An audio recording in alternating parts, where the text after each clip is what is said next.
দর্শক সবাইকে শুভ সন্ধ্যা জানিয়ে শুরু করছি সংবাদ প্রকাশের নিয়মিত আয়োজন সাম্প্রতিক। আপনারা জানেন যে সম্প্রতি ঘটে যাওয়া বিভিন্ন যে ঘটনা সেগুলো নিয়ে আমরা আসলে এই অনুষ্ঠানের আয়োজন করে থাকি।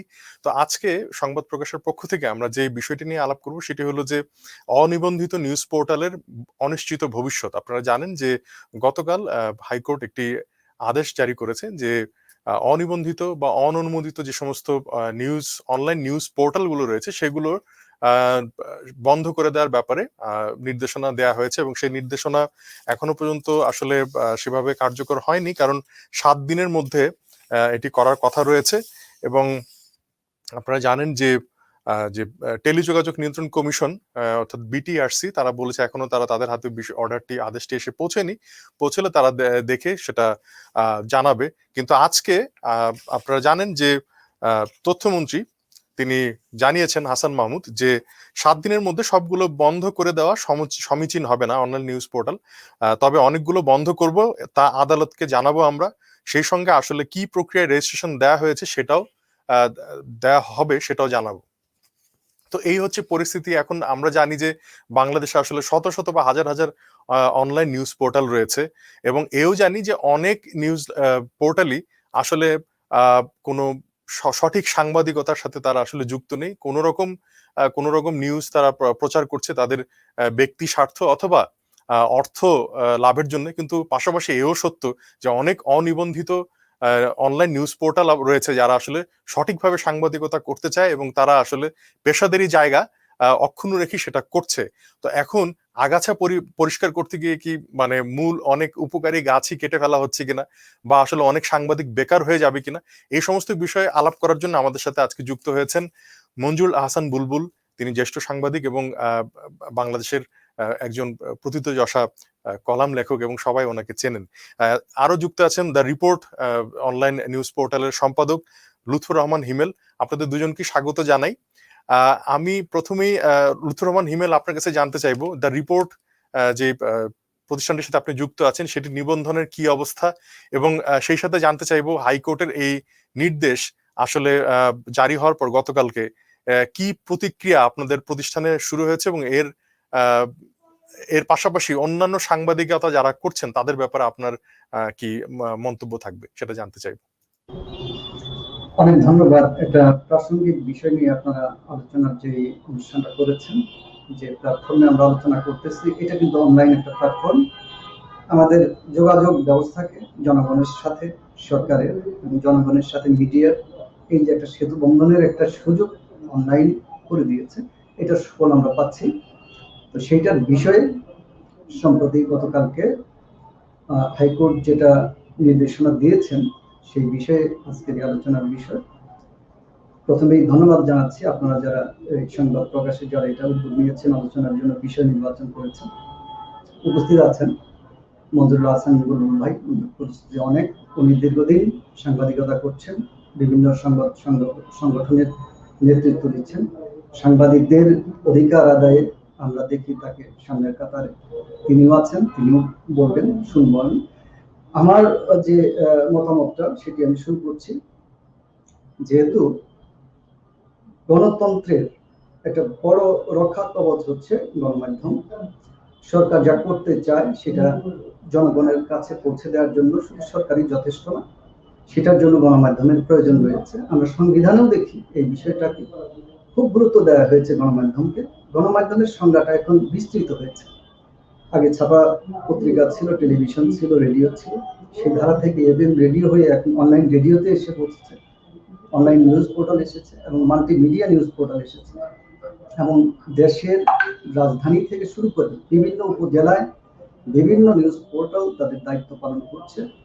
এই ক্ষেত্রে এটা আমরা বলবো যে খুবই ভালো একটি জাগরণ, যে আমরা তথ্য গ্রামের একজন কৃষককে পর্যন্ত পৌঁছে দিতে পারছি এই অনলাইনের মাধ্যমে। তো এই ক্ষেত্রে একটা সমস্যা থেকে যায়, সেটি হচ্ছে যে ভুল করা না করা। মহাত্মা গান্ধী বলেছেন যে স্বাধীনতায় ভুল করার সুযোগ নাই, অধিকার নাই, সে স্বাধীনতার মূল্যহীন। এটাই আমরা বলবো যে কাজ করতে গেলে ভুল হবে, কাজ না করলে ভুল হবে না।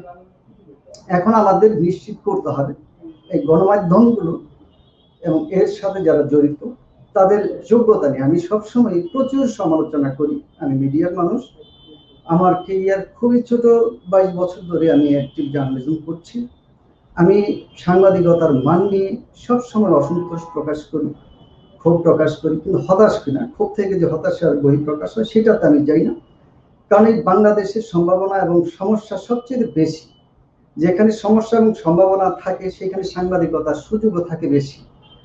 আমেরিকা, সিঙ্গাপুর এবং ইউকে যদি বলি, মিডল ইস্টের দেশগুলোর কথা যদি বলি, বিভিন্ন উন্নত দেশের কথা যদি বলি, সেখানে কিন্তু সাংবাদিকতার সেভাবে সুযোগ নেই। সেটা সিস্টেম তারা রেস্টোর করে ফেলেছে, সিস্টেম সেখানে খুব সুন্দরভাবে চলছে।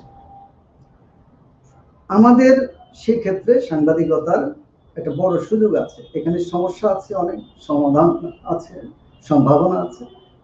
সেই ক্ষেত্রে এই যে গণযোগাযোগের একটা বিস্তার লাভ করেছে, এই যে গণযোগাযোগ যে ছড়িয়ে পড়েছে, সংখ্যায় বেড়েছে, এটাকে আমি ইতিবাচক ভাবে দেখি। আমরা খেয়াল করেছি সোশ্যাল মিডিয়া নির্ভর এবং স্বাধীন এই যে ওয়েবসাইটগুলো, অনলাইন গুলো, তারা কিন্তু অনেক বড় বড় ইস্যু আমাদের মূল ধারার গণমাধ্যম যেটাকে মিস করেছে, তারা কিন্তু তুলে এনেছে। যার ফলে কোনো কিছুই এই যুগে কিন্তু আমাদের চোখের আড়ালে থেকে যাচ্ছে না। এখন হাইকোর্ট যেটা বললেন যে নির্দেশনা তারা দিলেন, হাইকোর্ট যে সবসময় সঠিক কাজ করে তা না, কিন্তু পরিমণির ব্যাপারে অলরেডি দুজন বিচারক বলেছেন যে তারা অনিচ্ছাকৃত ভাবে ভুল করে ওই রায়গুলো দিয়েছেন। তার মানে আমরা ধরে নেব যে এই যে অনলাইন অনলাইন কথাটার মধ্যে অন কথাটা আছে, অন থাকাতে এটা সবসময় জারি থাকবে, তথ্য প্রবাহ জারি থাকবে। এই যুগে কোনো কিছু আসলে আটকে রাখা যায় না। এখন এই হাইকোর্ট যেটা বললেন 10 বছর বা 15 বছর পরে এটা দেখে ওই সময়ের যারা প্রজন্ম তা হাসবে, এটা কিভাবে সম্ভব। আমাদের এই দেশের তথ্য পাচার হয়ে যাবে, অনলাইন নেওয়া যাবে না, ইন্টারনেট নেওয়া যাবে না, এরকমও কিন্তু ছিল। সেটা এখন কিন্তু আমরা হাসাহাসি করি। তো এটাও আমি আশা করি যে হাইকোর্ট যেটা বলেছেন, যে নির্দেশনা দিয়েছেন, সেটাতে সরে আসবেন। এটা বাস্তবায়ন সম্ভব না। দ্বিতীয়ত হচ্ছে একটা প্রক্রিয়া থাকবে, সরকারের একটা প্রক্রিয়া থাকবে, সেই নিবন্ধন, আমি এটাকে নিবন্ধন বলবো না, যখন এটা একটা বিজনেস, যেহেতু অনলাইন একটা বিজনেসের একটা ডকুমেন্টেশন সরকার এটা চাইতেই পারে, সেটা করতে পারে। কিন্তু যেভাবে বলা হচ্ছে যে তাদের অনুমতি নিয়ে, এটা তো হচ্ছে সেই বিরোধী দলের মতো, যে বিরোধী দল কি কোনদিন সরকারকে বলে যে আমরা একটা অনুমতি চাই, আন্দোলন করব? এই সংবাদপত্র বা মিডিয়ার কাজ হচ্ছে সরকারের ভুল ত্রুটিগুলো দেখিয়ে দেওয়া, সরকার যদি ভালো করে সেটা প্রশংসা করা। এটা একটা গঠনমূলক একটা অবস্থায় গণমাধ্যমগুলো থাকে, এবং যারা পারে না সেটা নিয়ে প্রচলিত আইনে, ভুল যদি করে প্রচলিত আইনে সেটার ব্যবস্থা হতে পারে। এটার জন্য আইনও আমি রাখার জি, পক্ষপাতী না। জি, আমি বুঝতে পেরেছি। মানে ভালো বলতে পারছি তিনি জি, সাংবাদিকদের এবং মিডিয়ার জি। অধিকার নিয়ে সবসময় সোচ্চার।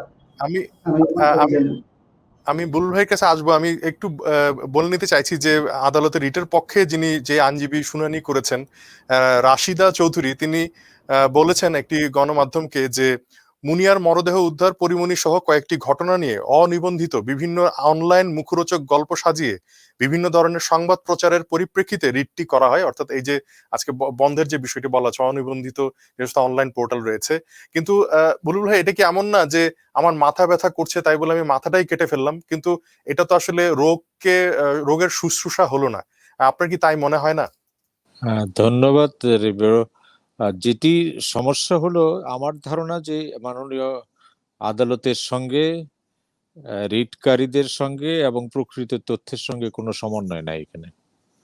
এখানে অনিবন্ধনের কথা বলে যে বনিয়ার কথা বলা হলো, পরিমণির কথা বলা হলো, নিবন্ধনওয়ালারও কি কম করেছে?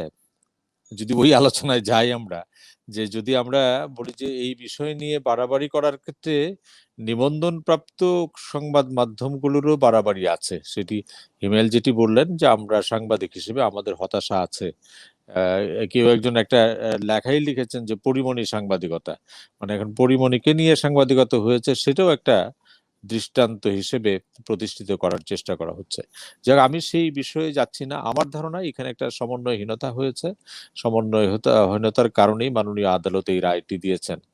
আমাদের বাংলাদেশে বড় মুশকিল হচ্ছে যে এটি আমি খুব বিনয়ের সঙ্গে বলি, যারা বিচারালয় পরিচালনা করেন, বিচারালয় যারা পরিচালনা করেন, যারা সেখানে এজলাসে হাজির হন, তাদের অনেকেরই গণমাধ্যম সংক্রান্ত তথ্য ঘাটতি আছে। আমি বলবো না তারা জ্ঞানের অভাব আছে এরকম। যেমন ধরেন আমি একটা উদাহরণ দিই রিবেরও, যে একজন বিচারপতি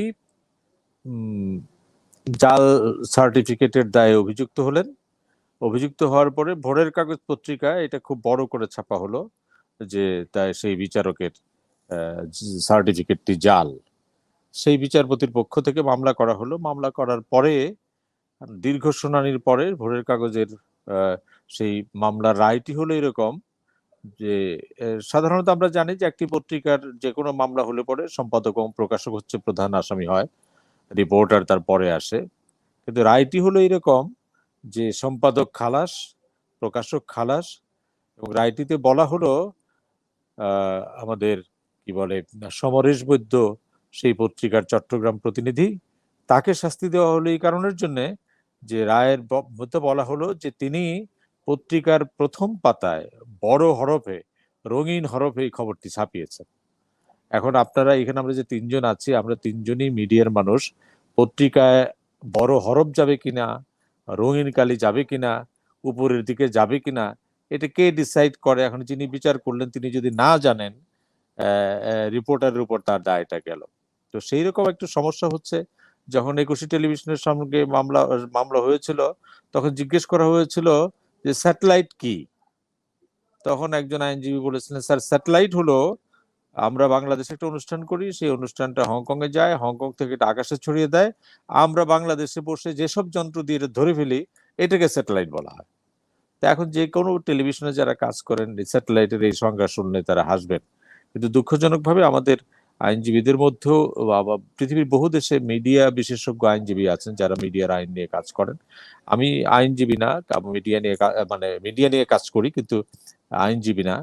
অনলাইন নীতিমালাটার প্রশ্নটা তখন আসলো যে আমাদের দেশে সংবাদপত্র বের হলে পরে একটা রেজিস্ট্রেশন নিতে হয় ডেপুটি কমিশনারের অফিস থেকে।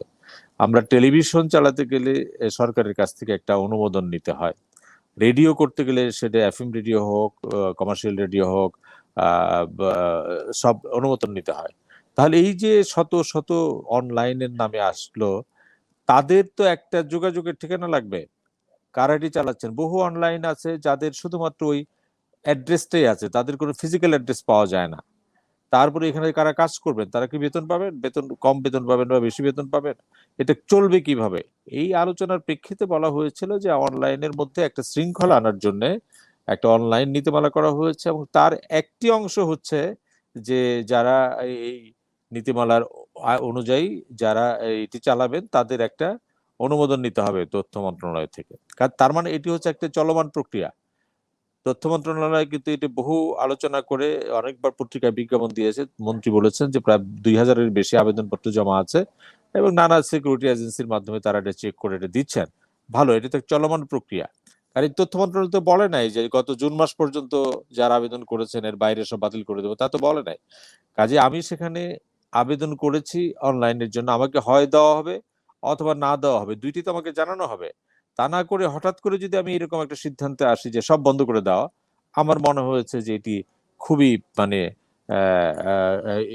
ম্যাচিওর্ড একটা আদেশ হয়েছে। এটা হলো একটা অংশ, যে যারা নিবন্ধন চাওয়ার জন্য আবেদন করেছেন, কিছু নিবন্ধন দেওয়া হয়েছে।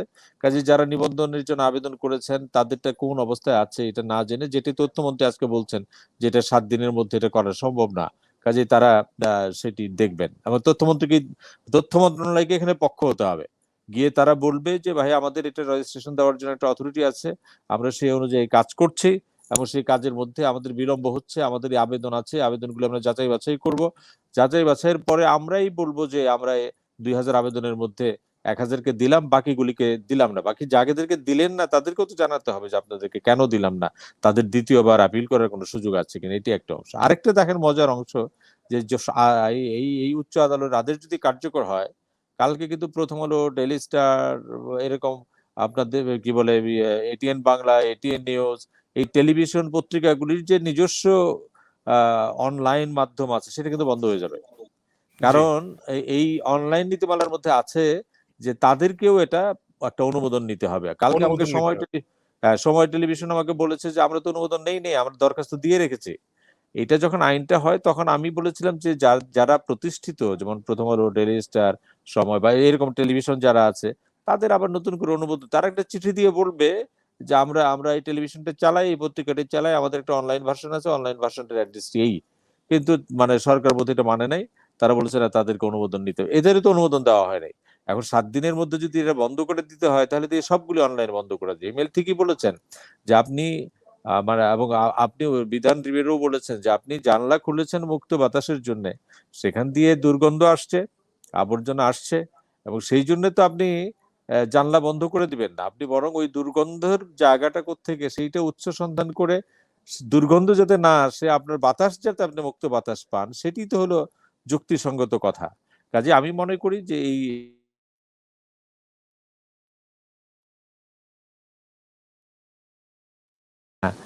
একটা কমিউনিকেশন গ্যাপ হয়েছে। আমি আজকে তথ্যমন্ত্রী শুধু বলছেন এরকম না, তথ্যমন্ত্রীকে আমি অনুরোধ করব যে তার মন্ত্রণালয় দ্রুত এর পার্টি হবে, পার্টি হয়ে একটা ব্যাখ্যা দিবে, ব্যাখ্যা দেওয়ার মধ্য থেকে এই যে আশঙ্কা তৈরি হয়েছে, সেই আশঙ্কা যাতে কার্যকর না হয় সেটা দেখতে হবে। এটা একটা দিক। আরেকটি দিক হচ্ছে যে দ্রুততম সময়ের মধ্যে যারা দায়িত্বশীল, যাদেরটা আমরা রাখতে চাই তাদেরটা আমরা রাখবো, যারা জঙ্গি প্রচারণা চালায়, যারা ব্যক্তিগত চরিত্র হনন করে, যাদেরটার মধ্যে সাংবাদিকতার কোনো লেশমাত্র নাই, তাদেরকেও চিহ্নিত করে তাদের সম্পর্কে সিদ্ধান্ত নেওয়া হোক। কিন্তু আদালতের মধ্যে সরকার বা কি বলে, তথ্য মন্ত্রণালয়কে পার্টি হতে হবে। এরকম মামলায় যারা অংশীজন আছে তাদের পক্ষ থেকে পার্টি হওয়ার বিধান আছে।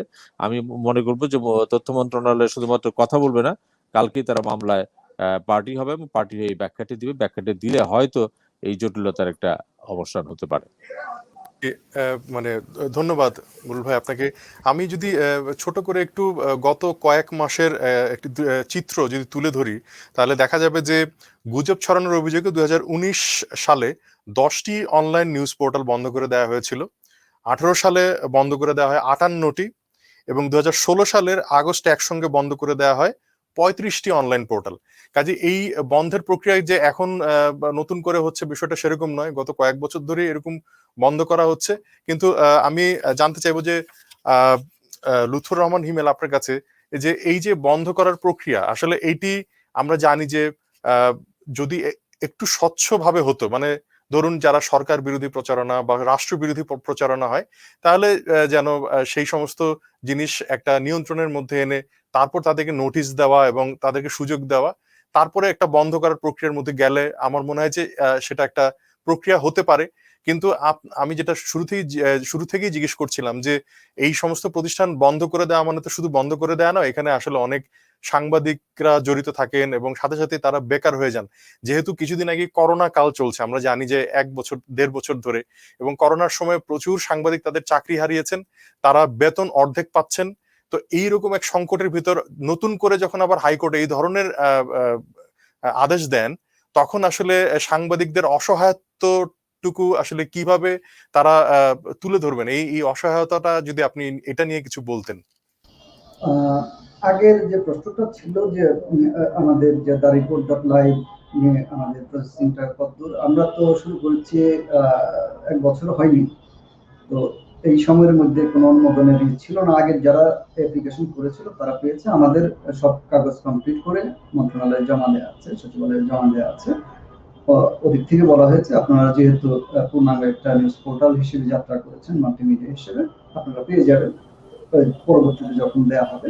যেটা তথ্যমন্ত্রী বারবারই বলতেছেন, যেটা হলো অনগোয়িং প্রসেস অনলাইন মিডিয়া সম্পর্কে।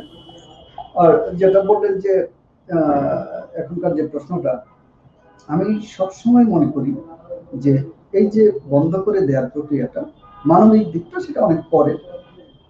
এখন একটা মিডিয়া সে সঠিকভাবে যদি দায়িত্ব পালন না করে, তারা যদি ভুল করে, সেটা একটা দিক আছে যে ভুল কাজ করলে ভুল হবে, যারা মিডিয়া বের করে তাদের ভুল হবে না।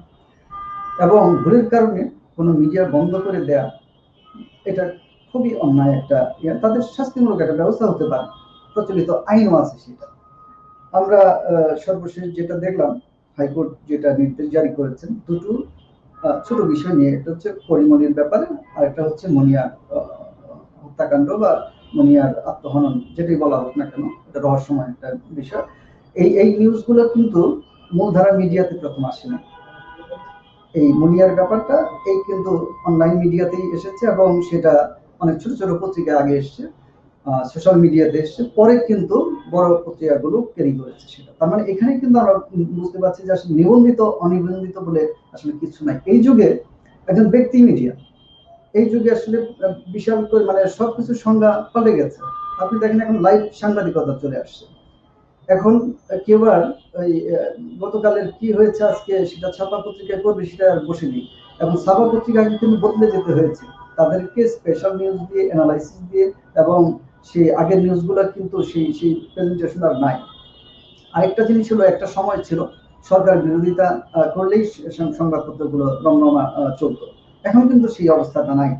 থাকলে কিন্তু অনেক সরকার বিরোধী পত্রিকা ছিল, তাদের সার্কুলেশন বেশি হতে পারতো, সেটা আর নাই। পাঠক সবাই বুঝে গেছে, সবকিছু বদলে গেছে আসলে।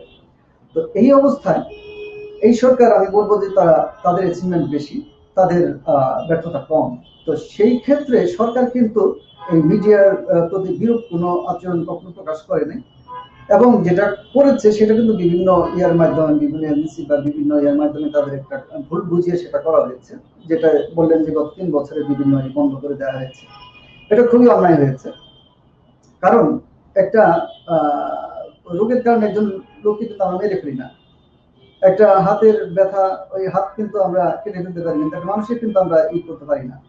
তো এই ক্ষেত্রে যেটা করা হচ্ছে, মানবিক বিষয়টা অনেক পরে, যে অনেক 100-150 লোক একটা মিডিয়ার সাথে জড়িত থাকে, তারা পথে বসে, সেটা তো আছেই। কিন্তু আইন যেখানে, সেখানে কিন্তু মানবিকতাটা অনেক পরে বিচার্য। তো এই যে আমরা ভুল করার স্বাধীনতা যদি না থাকে, সেই স্বাধীনতার কিন্তু মূল্য নেই, যেটা মহাত্মা গান্ধী বলেছেন। এটা কিন্তু সুন্দর একটা কথা। তো মিডিয়া চালাতে গেলে তারা যদি ভুল করে, সেটার জন্য শাস্তিমূলক ব্যবস্থা আছে। হাইকোর্ট কিন্তু সেটা ভুলে গেছেন যে ওনারা অলরেডি বলেছেন প্রেস কাউন্সিলের এখানে ব্যর্থতা আছে, প্রেস কাউন্সিল নাকি এটা করতে পারে নাই, সরকারি একটা অঙ্গ সংস্থাকে কিন্তু তারা অলরেডি দোষী সাব্যস্ত করে দিয়েছেন, তাদের ব্যর্থতা বলেছেন। তো আপনি একটা জিনিস খেয়াল করবেন যে মুনিয়া কিন্তু গোটা রাষ্ট্র না, গোটা দেশ না, বা পরিমণি গোটা একটা দেশ বা গোটা একটা রাষ্ট্র না। এই ছোট দুটো বিষয়কে সামনে রেখে টোটাল মিডিয়া, যেটা গণতন্ত্রের রক্ষা কবচ, গণতন্ত্রকে বুস্ট আপ করার জন্য যে গণতন্ত্র ভূমিকা রাখে, এবং সেটা হচ্ছে আজকের অনলাইন মিডিয়াই হচ্ছে প্রথম সারির মিডিয়া।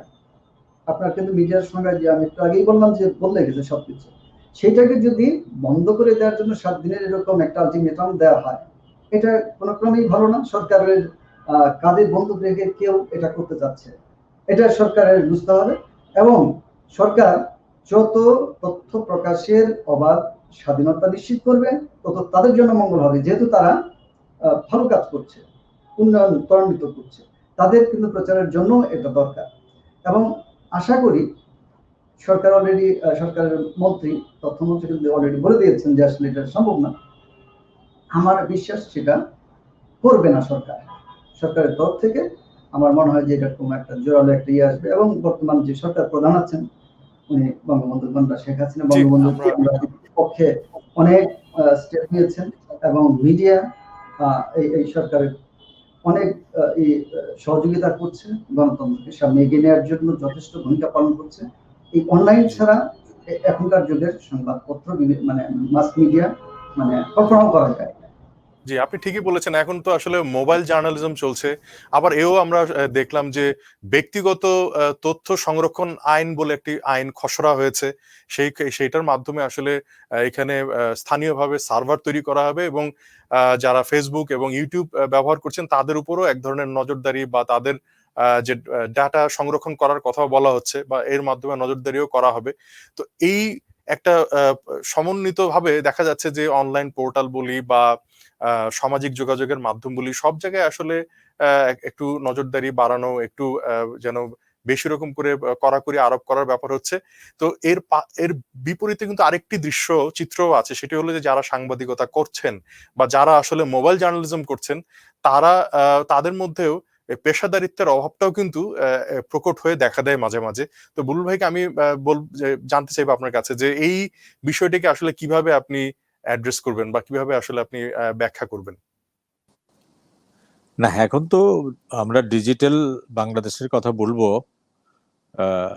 এবং আবার অন্যদিকে ডিজিটাল যে প্ল্যাটফর্মগুলি আছে সেগুলি সম্পর্কে একটা ভিন্ন দৃষ্টিভঙ্গি নেব, সেটা চলতে পারে না। আমার ধারণা, আমি হিমেলের সাথে একমত যে সরকার হয়তো দ্রুত বুঝতে পারবেন যে এটি সম্ভব না। তারা হাইকোর্টের সঙ্গে বা উচ্চ আদালতের সঙ্গে এটা একটা সমাধানের চেষ্টা করবেন। এটি হলো একটা কাজ।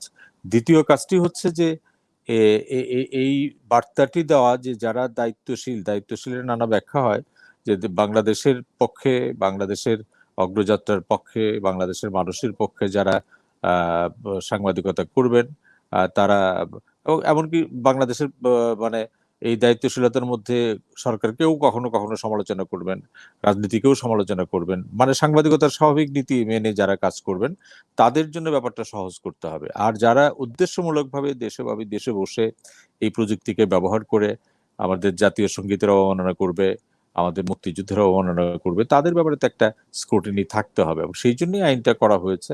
আমি মনে করি না যে যারা যে আইনজীবীরা এই রিটটি করেছেন তারা তাদের সংকীর্ণ একটা অবস্থান থেকে এটি করেছেন। এটার একটা বড় প্রেক্ষাপট আছে, সেই বড় প্রেক্ষাপটটা সরকারকে ধারণ করতে হবে। এবং সেই ক্ষেত্রে পেশাগত সাংবাদিকদের যে আমরা যে সকল নেতৃবৃন্দ আছে, প্রতিষ্ঠান আছে, সেই প্রতিষ্ঠানগুলি থেকেও কিন্তু আমরা সেই দাবি বারবার জানিয়েছি যে আমাদের বা এই করোনা কালের জন্য টেলিভিশনে চাকরির জায়গা সংকুচিত হয়েছে, প্রিন্ট মিডিয়ায় চাকরির জায়গা সংকুচিত হয়েছে, আবার ওয়ার্ক ফ্রম হোমের কারণে একটা বড় দিগন্ত উন্মোচিত হয়েছে, যা আমরা অনলাইনে কাজ করতে পারি এবং বাড়ি থেকেও কাজ করতে পারি, একটা বড় মাপের অফিস না নিয়েও কাজ করতে পারি। এই যে সুযোগগুলি সৃষ্টি হয়েছে এবং এর মধ্যে দিয়ে অনেক সাংবাদিকরা টিকে থাকবে, কাজে আমরা মনে করি যে অনলাইনের নীতিমালাটি যখন হয়েছিল তার মূল ফিলোসফিটাও তাই ছিল। কাজে সেই ফিলোসফিটাকে আমি আবারও বলি যে কোনো কারণে একটা মিসকমিউনিকেশন হয়েছে কোর্টের সঙ্গে, মাননীয় কোর্ট হয়তো এটা বিবেচনা করবেন, এবং কোর্ট যদি চান সাংবাদিকদের পক্ষ থেকে আমরা এই বিষয়টি ব্যাখ্যা করার জন্য আদালতে যেতে পারি। আর আমরা সাংবাদিকদের প্ল্যাটফর্ম থেকে এই কথাগুলি বলবো। আর যারা এই প্ল্যাটফর্মগুলি পরিচালনা করেন, যারা প্রকৃতই পেশাদারিত্বের সঙ্গে এটা পরিচালনা করতে চান, তাদেরও বোধহয় ঐক্যবদ্ধ হওয়ার একটা সময় এসছে। তারা ঐক্যবদ্ধ হয়ে তাদের ভয়েস রেজ করবেন, এটাও প্রার্থনা করি। জি, ধন্যবাদ বুলবুল ভাই এবং হিমেল ভাই, আপনাদের দুজনকে। আমরা যেটা বলছিলাম যে সাংবাদিকতা শুধু নয় না, সমাজের নানা ক্ষেত্রেই তো আসলে দুর্বৃত্তায়ন হচ্ছে বা এই দুর্বৃত্তদের দৌড় আছে, এবং সেখানে শুধুমাত্র সাংবাদিক কেন, নানা পেশাজীবী মানুষের ভেতরই আছে, কিন্তু সেটার দেশের যা প্রচলিত আইন, সেই প্রচলিত আইনের মধ্যে দিয়ে গিয়ে যারা যদি সত্যি সত্যি কেউ অপরাধ বা অন্যায় করে থাকে তাদের শাস্তির ব্যবস্থা আছে। কিন্তু তার মানে এই নয় যে পুরো যেই একটা সম্ভাবনাময় শিল্প যদি বলি বা একটি পেশাদারি জায়গা গড়ে উঠেছে পুরোটাকে যদি আমরা বন্ধ করে দেওয়ার বিষয়ে কথা বলি, তাহলে সেটি আসলে অনেকটা ওই মাথা ব্যথা হলে মাথা কেটে ফেলার মতোই। তো আমরা আশা করি যে নিশ্চয়ই দায়িত্বশীল মানুষ, সংশ্লিষ্ট মানুষ যারা আছেন তারা এই বিষয়টি বিবেচনা করবেন নিশ্চয়ই। তো আপনাদের দুজনকে আবারও ধন্যবাদ জানিয়ে আজকের এই আলোচনা শেষ করছি সংবাদ প্রকাশের, এবং দর্শকদের শুভরাত্রি জানিয়ে ধন্যবাদ জানিয়ে শেষ করছি।